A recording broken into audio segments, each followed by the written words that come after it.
ನಾನಿವತ್ತು ಈಸಿಯಾಗಿ ಮಾಡುವ ಕೇಸರಿಬಾತ್ ಮಾಡ್ತಾ ಇದ್ದೇನೆ. ಮೊದಲಿಗೆ ಅದು ಒಂದು ಪ್ಯಾನ್ಗೆ 1 ಚಮಚ ಆಗುವಷ್ಟು ತುಪ್ಪವನ್ನು ಹಾಕ್ಕೊಳ್ಳಿ. ತುಪ್ಪ ಇಲ್ಲಾಂದರೆ ಎಣ್ಣೆ ಆದರೂ ನಡೆಯುತ್ತೆ.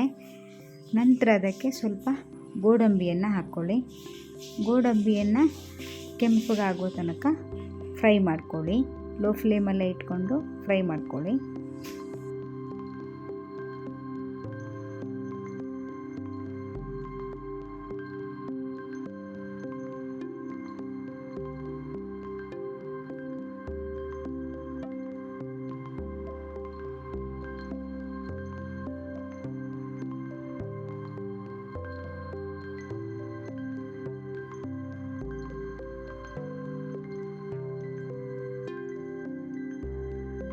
ನಂತರ ಅದನ್ನು ಒಂದು ಬೌಲ್ಗೆ ತೆಗೆದಿಟ್ಕೊಳ್ಳಿ. ನಂತರ ಅದೇ ಪ್ಯಾನ್ಗೆ ಸ್ವಲ್ಪ ತುಪ್ಪವನ್ನು ಹಾಕ್ಕೊಂಡು 1 ಚಮಚ ಆಗುವಷ್ಟು ತುಪ್ಪವನ್ನು ಹಾಕ್ಕೊಂಡು ಅದಕ್ಕೆ ನಾನಿಲ್ಲಿ 1 ಕಪ್ ಆಗುವಷ್ಟು ರವೆ ಹಾಕ್ಕೊಂಡಿದ್ದೀನಿ. ರವೆನ ಲೋ ಫ್ಲೇಮಲ್ಲೇ ಇಟ್ಕೊಂಡು ರವೆ ತಳ ಹಿಡಿಯದಂತೆ ಘಮ ಬರುವ ತನಕ ಫ್ರೈ ಮಾಡ್ಕೊಳ್ಬೇಕು. ನಾನಿಲ್ಲಿ 1 ಕಪ್ಪು ರವೆ ತಗೊಂಡಿದ್ದೀನಿ. ಅದಕ್ಕೆ 3/4 ಕಪ್ ಆಗುವಷ್ಟು ಸಕ್ಕರೆ ಹಾಕ್ತೀನಿ. ಇಲ್ಲಿ 1 ಕಪ್ಪು ರವೆಗೆ 3/4 ಕಪ್ ಆಗುವಷ್ಟು ರವೆ ಹಾಕ್ಕೊಂಡಿದ್ದೀನಿ. ಅದಕ್ಕೆ 3ರಿಂದ 4 ಕಪ್ಪು ಹಾಲು ಹಾಕ್ಕೊಂಡ್ರೆ ಆಯಿತು. ನಾವು ರವೆ ತಗೊಂಡಿದ್ದ ಕಪ್ಪಲ್ಲೇ ಹಾಲು ತಗೊಂಡ್ರೆ ಆಯಿತು. 3ರಿಂದ 4 ಕಪ್ಪು ಹಾಲು ಹಾಕ್ಕೊಂಡ್ರೆ ಆಯಿತು. ಸ್ವೀಟ್ ಸ್ವಲ್ಪ ಜಾಸ್ತಿ ಬೇಕಾದರೂ 1 ಕಪ್ ಆಗುವಷ್ಟು ಸಕ್ಕರೆ ಹಾಕ್ಕೊಳ್ಳಿ.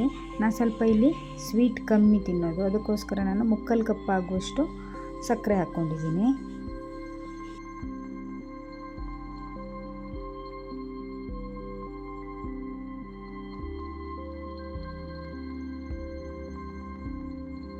ನೋಡಿ, ರವೆ ಈಗ ಫ್ರೈ ಆಗಿದೆ. ಅದಕ್ಕೀಗ ನಾನು ಇಲ್ಲಿ ಫಸ್ಟ್ 1 ಕಪ್ ಆಗುವಷ್ಟು ಹಾಲು ಹಾಕ್ಕೊಂಡಿದ್ದೇನೆ.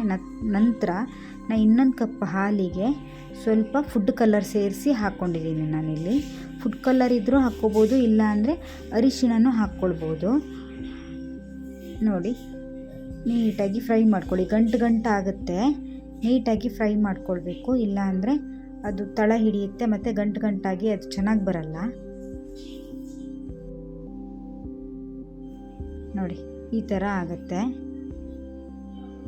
ಫುಲ್ ತಳ ಹಿಡಿಯದಂತೆ ಲೋ ಫ್ಲೇಮಲ್ಲೇ ಇಟ್ಕೊಂಡು ಫುಲ್ ಮಿಕ್ಸ್ ಮಾಡ್ಕೊಳ್ಳಿ. ಇದಕ್ಕೂ ಸ್ವಲ್ಪ ನೀರಿದ್ದಾಗಲೇ ಸಕ್ಕರೆ ಹಾಕಿದ್ರೂ ನಡೆಯುತ್ತೆ. ಈಗ ನಾನು ಸಕ್ಕರೆ ಹಾಕ್ಕೊಂಡಿದ್ದೀನಿ. ಸಕ್ಕರೆ ಹಾಕ್ಕೊಂಡು ಫುಲ್ ಚೆನ್ನಾಗಿ ಮಿಕ್ಸ್ ಮಾಡ್ಕೊಳ್ಬೇಕು. ಸಕ್ಕರೆ ಒಂದು ಮೆಲ್ಟ್ ಆದರೆ ಆಯಿತು. ನಾವು ನೀರು ಹಾಕಿ ಹೇಗೆ ಕೇಸರಿಬಾತ್ ಮಾಡ್ತೀವಲ್ಲ ಅದೇ ಥರನೇ ಇದು ಹಾಲು ಹಾಕಿ ಮಾಡೋದು ಅಷ್ಟೇ. ಸ್ವಲ್ಪ ಟೇಸ್ಟ್ ಚೇಂಜ್ ಇರುತ್ತೆ ಅಷ್ಟೇ.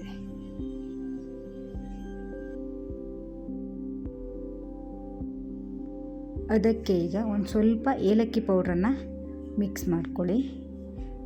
ಏಲಕ್ಕಿ ಪೌಡ್ರ್ ಮಿಕ್ಸ್ ಮಾಡಿಕೊಂಡು ಮತ್ತೆ ಎಲ್ಲವನ್ನು ನೀಟಾಗಿ ಮಿಕ್ಸ್ ಮಾಡಿಕೊಂಡು ನಾವು ಫ್ರೈ ಮಾಡಿಟ್ಕೊಂಡಿರುವ ಗೋಡಂಬಿಯನ್ನು ಮಿಕ್ಸ್ ಮಾಡ್ಕೊಳ್ಳಿ. ನೋಡಿ, ಇಷ್ಟೇ ಆಯಿತು. ಈ ರೆಸಿಪಿ ನಿಮಗೆ ಇಷ್ಟ ಆದರೆ ನೀವು ಒಂದು ಸಲ ಟ್ರೈ ಮಾಡಿ ನೋಡಿ.